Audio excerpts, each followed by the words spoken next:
최근 정치권이 긴장감이 높아지고 있는데 관련해서 국회의원님들 모셔서 여야의 입장을 들어보려고 합니다. 먼저 모신 분은요. 장동혁 국민의힘 원내대변인입니다. 스튜디오에 모셨습니다. 어서 오십시오. 네, 반갑습니다. 네, 장 의원님은 지역구 국회의원이신가요? 예, 그렇습니다. 지역이 어디세요? 충남 보령 서천입니다. 보령 서천을 우리 청취자들께 한번 자랑을 해보신다면 한마디로 네. 해양 관광, 네. 생태 관광의 중심지라고 할 수 있겠습니다. 뭐가 있죠? 보령 서천. 보령 가장 저희가 쉽게 이야기한다면 머드 박람회, 머드 축제. 진흙 축제, 네, 유명하죠. 네, 그렇습니다. 알겠습니다. 지역구가 거기시다. 네, 좋습니다. 오늘 시정연설에는 당연히 함께 하셨죠, 의원님? 예, 그렇습니다. 네, 한번 총평을 해주신다면요. 약자 그리고 경제에 대해서 핵심적인 말씀을 해주셨다. 다만 민주당이 불참을 하면서 네. 헌정사에 큰 오점을 남겼다. 아쉽다 그렇게 총평을 할 수 있을 것 같습니다. 민주당의 불참은 아쉽다. 네. 근데 5점이라고 표현하셨는데요. 민주당도 나름의 입장이 있을 것 같은데 좀 왜 5점인지 설명을 해주신다면. 민주당 169석의 오늘 빈자리는 네. 민생의 빈자리라고 생각을 합니다. 민생의 빈자리다. 네. 대통령의 시정연설은 내년도 예산을 어떤 방법과 또 어떤 목표와 어떤 방향성을 가지고 편성했는지에 대해서 듣고 네. 또 앞으로 예산 심의에서 그런 부분들을 잘 고려해서 예산 심의를 해나가는 바탕이 되는 것인데 그거에 대해서 듣는 것은 권리나 특권이 아니라 책무거든요. 국회의원 입장에서는 국회의원은 책무입니다. 네. 그 책무를 지금 이재명 대표 개인에 대한 수사, 사법 리스크에 대한 분풀이 차원에서 이와 같이 보이콧하는 것은 옳지 않다고 생각하고 그것은 마치 무엇을 보는 것 같냐면 어린아이가 엄마한테 불량식품 사달라고 요구하다가 안 사주니까 밥도 안 먹고 공부도 안 하고 방문 걸어 잠그고 때를 쓰는 것 같은 혼자 방 안에서 소리 지르고 방문 쾅쾅 걷어차는 모습과 별반 국민들이 보기에는 다르지 않을 것 같습니다. 네. 알겠습니다. 그러니까 시정연설은 일종의 2023년 살림살이에 대한 대통령의 국정 의지, 국정 철학이 반영된 거니 네. 마음에 들든 그렇지 않든 꼭 들어보는 게 중요했다. 그게 국회의 네, 전통이었다 이런 말씀이신 것 같고요. 그런데 민주당은 야당 탄압이라고 규정하고 있고 특히 종합국감 하는 날 당사를 다시 압수수색한 거는 이건 심한 거 아니냐 이렇게 반발하는데 이에 대한 입장은 어떠셔요?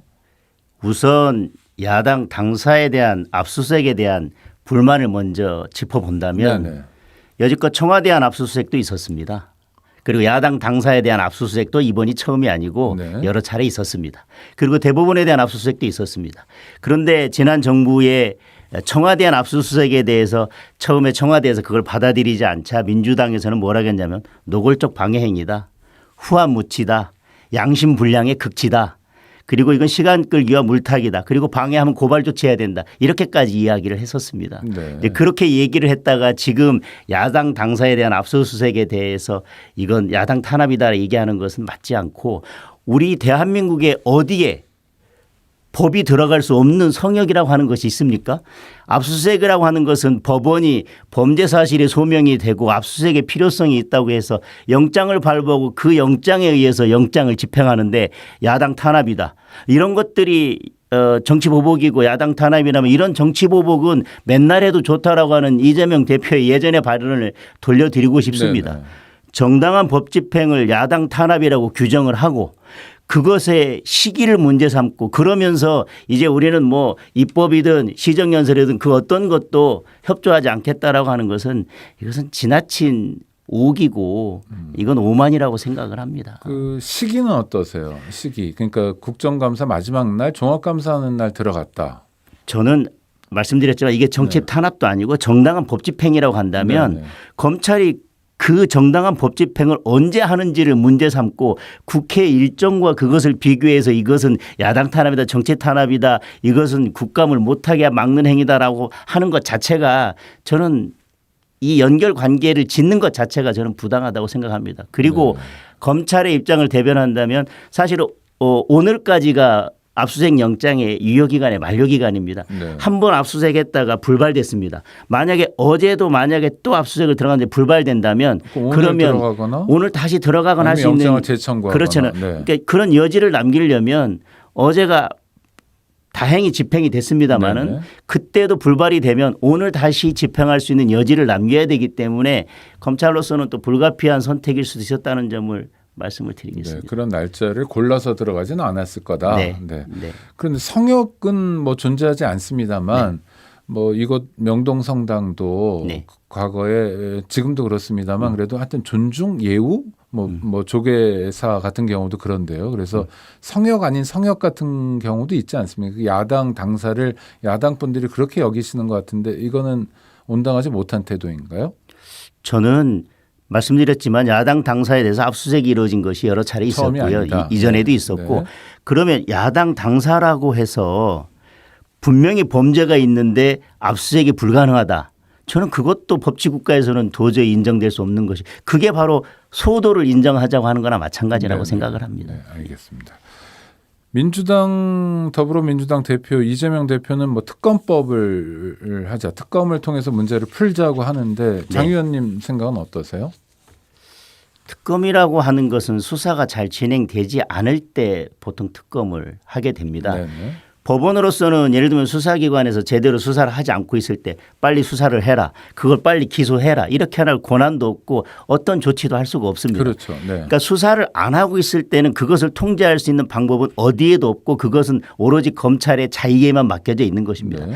그러나 수사가 진행되고 그것을 통제할 수 있는 것은 영장에 의해서든 기소가 되면 최종적으로 재판에 의해서든 그 마지막 보루, 마지막 통제는 사법부에서 이루어지는 것입니다. 네. 지금 문재인 정부 때부터 이 고발됐던 사건들이 제대로 수사가 진행되지 않고 있다가 이제 제대로 수사가 진행되고 있으니까 지금 특검하자고 하는 것은 참 받아들이기 힘들고 오히려 이 부분에 대해서 특검을 하자고 했을 때 이재명 대표가 뭐라고 말씀하셨냐면 특검 수사를 하면서 시간을 끌자는 거냐. 역시 많이 해봤던 적폐 세력들의 수법이다라고 말씀을 하셨고 그게 대선 과정의 얘기였던 네, 거죠. 네, 네. 그리고 이게 집권하면 전 정권에 대해서 수사할 거냐라고 했더니 본인은 해야 된다라고 말씀을 하셨거든요. 네네. 그렇게 입장을 밝히셨었는데 이제 수사가 제대로 진행되고 있는데 그 통제는 사법부에 맡기면 될 것을 갑자기 잘 되고 있는 수사에 대해서 특검을 하자고 하는 것은 뭔가 잘 맞지 않는. 야당 입장은 잘 되고 있는 수사가 아니라 뭐 겨냥하고 마치 사냥하듯이 수사를 한다 이런 반론을 제기하고 그래서 있거든요. 말씀드린 네. 것이 겨냥하고 사냥하듯이 하는 거라면 네. 지금 결국은 사법부까지 지금 저는 야당을 아, 공격하는 뭐 거라고 이를테면 생각하거든요. 김용 씨에 대한 구속영장이 발부되고 예, 이런 예. 측면을 그것도 말씀하시는 사냥식이고 건데. 그냥 표적이고 법원은 저는 그런 고려는 하지 않는다고 생각합니다. 네. 말씀드렸지만 그런 사냥식이든 뭐 표적이든 무리한 수사가 있다면 그것은 어디에서 걸러지고 통제가 될 거냐면 사법부에서 걸러지고 통제가 될 거라고 생각을 네, 합니다. 법원의 판단이 기다리고 있다라는 네. 말씀이고.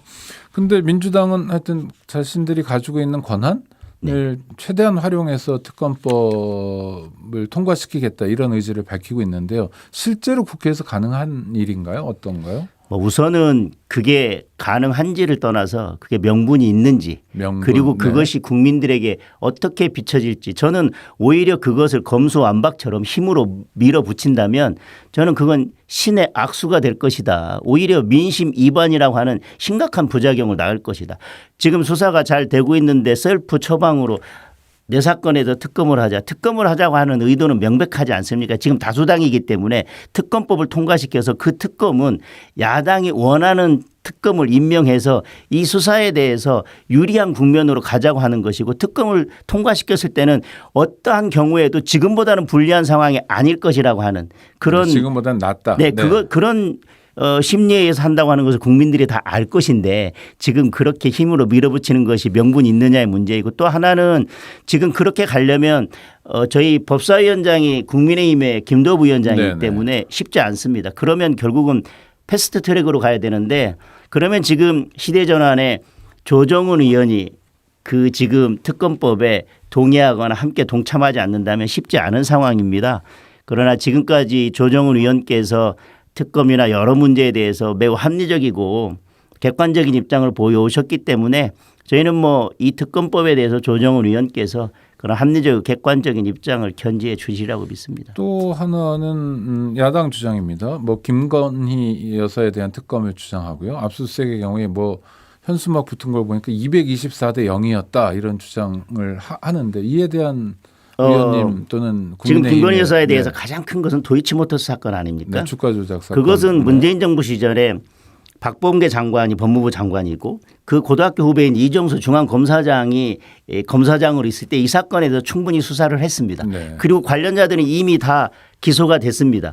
만약에 김건희 여사에 대한 혐의점이 있었다면 대선 국면에서 그걸 기소한다면 대선 국면이 완전히 바뀌었을 것입니다.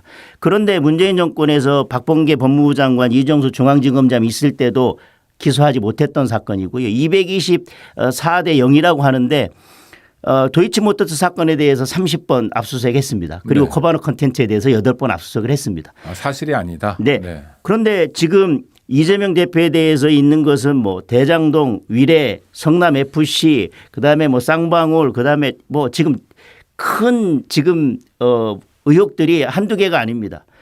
그런데 지금 도이치모터스 사건 한 건에 대해서 30번의 압수수색을 했는데 당연히 200번 가까운 압수수색이 이뤄야 되지 않겠습니까? 자꾸 224대 0이라고 하는 것은 이재명 대표의 죄와 의혹이 그만큼 크다고 하는 것을 국민들한테 저는 적극 드러내고 광고하는 것밖에 안 된다. 자인하는 꼴이다. 광고하는 것밖에 안 된다고 생각을 민주당이 합니다. 이제 다수 의석이니까 예산안 통과도 있고요. 또 중요한 쟁점 중에 하나가 새 정부가 됐으니까 정부조직법 개정안 같은 경우도 있지 않습니까? 이런데 협조를 하려면 정치라는 건 뭐 주고받고 이런 작용일 텐데요. 만만하지는 않을 것 같은데 어떻게 보십니까? 그러니까 지금 달라고 하는 것은 특검을 하자고 하는 건데 네. 지금 특검은 명분도 없고 그냥 이것은 수사를 하지 말고 죄를 덮자고 하는 것과 마찬가지이기 때문에 이건 국민들도 받아들일 수 없고 저희 국민의힘에서는 받아들일 수 없습니다. 이것과 결부시켜서 민생을 내팽개친다고 하면 결국은 국민들이 심판할 텐데 법안의 문제는 조금 다른 차원의 문제. 법안은 우리가 마음에 안 들고 우리의 방향과 다르다고 한다면 법안은 거부하면 됩니다마는 네. 예산이라고 하는 그렇지 않습니다. 예산이라고 하는 것은 우리 마음에 안 든다고 해서 내팽개치면 민생에 공백이 생깁니다. 민주당 분명히 얘기했습니다. 우리가 이런 예산 그리고 국민의힘에서 이번에 삭감한 이런 예산 살리겠다. 또 이렇게 우리가 이 부분은 깎겠다라고 얘기했는데 뭐 나름의 다 정책 의지가 그렇습니다. 있겠죠. 예. 네. 이건 그냥 우리가 마음에 안 든다고 해서 예산이라고 그러면 내팽개칠 수 있는 게 아니라 거기에 적극 관여해서 우리가 반영할 부분은 반영하고 삭감할 부분은 삭감하고 적극적 능동적인 행동이 필요한 부분입니다. 그걸 하지 않는다면 그것이야말로 민주당이 국민의 민생과 이런 중요한 부분들을 방기하는 것이죠. 저는 그 부분은 민주당에서도 그렇게까지 하지 않으리라고 저는 믿고 그렇게 기대하겠습니다. 네, 의원님 시간은 지났지만 딱 하나 짧게. 네. 하여튼 강대강 대치 중이잖아요. 네. 그러니까 뭐 우리 청취자들도 국민은 좀 돌보지 않냐 뭐 이런 얘기들 하는데 네. 하여튼 협치가 필요할 것 같긴 한데요. 네. 이러기 위해서 묘수가 있다면 어떤 게 있을까요? 기본으로 돌아가면 된다고 기본으로 생각합니다. 돌아간다. 네. 수사는 사법 당국의 통제에 맡기고 국회는 본연의 민생, 입법, 예산 여기에 집중하면 된다고 생각을 합니다. 네, 알겠습니다. 지금까지 예. 장동혁 국회의원 국민의힘 원내대변인과의 인터뷰였습니다. 의원님 감사합니다. 감사합니다. 네.